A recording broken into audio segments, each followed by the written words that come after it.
So hello from Green-Mopeds at Strawberry Hill. Today we're going to look at the NIU M Plus Sport electric moped. To start with, we're going to just compare it to the other bikes in the NIU range. So here it is next to the N1S and the NGT, and this is in fact the little U Pro that we've just also had a review of. It's quite a small bike. It's 69 kilos in weight. That includes the battery. It's about 1.7 meters long and about 65 centimeters wide. It has a riding height of about 73 or so centimeters, which is fairly normal. It does actually have the same Bosch motor as the U Pro, so it's a 1200 watt Bosch motor sitting there in the rear wheel.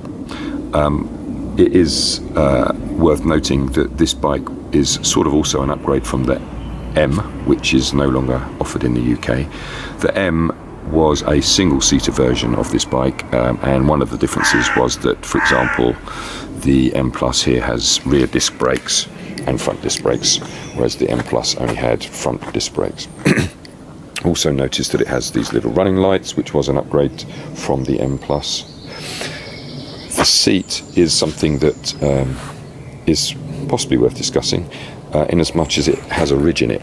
So on the M, the seat was totally flat, so you could sit as far back as you wanted to be comfortable, whereas on this one you are essentially forced into this space. It's not particularly a problem. If you're taller, you might want to sit a little bit further back, but then again the M was a single seater, so that's essentially why they did it that way. Interesting to compare that to the Super Soccer CUX, which is a bike in the same sort of class as this bike. They've gone for a flat seat, even though still two people.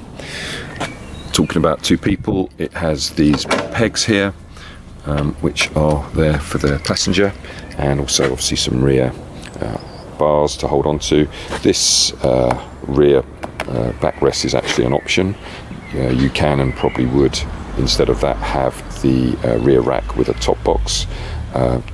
Mainly this is to stop people from being shunted off the back, but a top box would be a better option. Underneath the seat we have sort of a small bit of storage that is actually enough space to include the charger, to take the charger with you, so that's good. The way you would charge it on the bike is you'd plug the charging lead into there, and then you could run the power out through here and then keep the battery on the bike still locked. There are actual optional accessories that allow you to have a clamp that bolts this down, so it cannot be lifted if someone did manage to break into the seat. So as I said, you can either charge it on the bike through here, or obviously take the battery out, just unplug it, lift it. If you see the reviews of the U Pro, you'll see this is almost twice the size and hence twice the weight.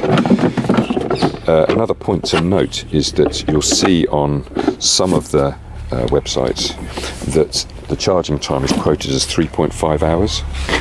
That is with a fast charger, which isn't actually available in the UK. So you should be considering more a time of about 6.5 hours from flat. In these sorts of bikes, you're not really supposed to let the batteries run flat. Obviously, if you have to, you have to, but it's a better option to keep them sort of topped up. So that 6.5 hours would be, if the battery was flat.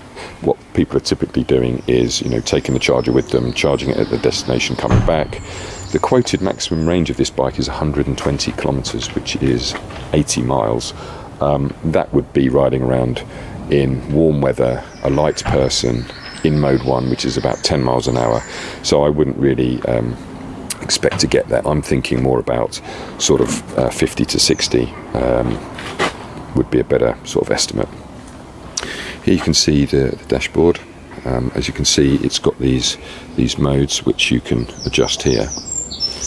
As I said, once you got used to it, you might not bother using mode 1 because that's like 10 miles an hour, and probably not something that people would bother with. It has got this rather interesting indicator noise. This is the only noise these bikes make. They run silent because they've got a hub motor and they are electric, obviously. Some people like that. noise, some people don't. The other thing to mention about it is that they self-cancel if you're doing a turn of over 60 degrees, so they will turn themselves off.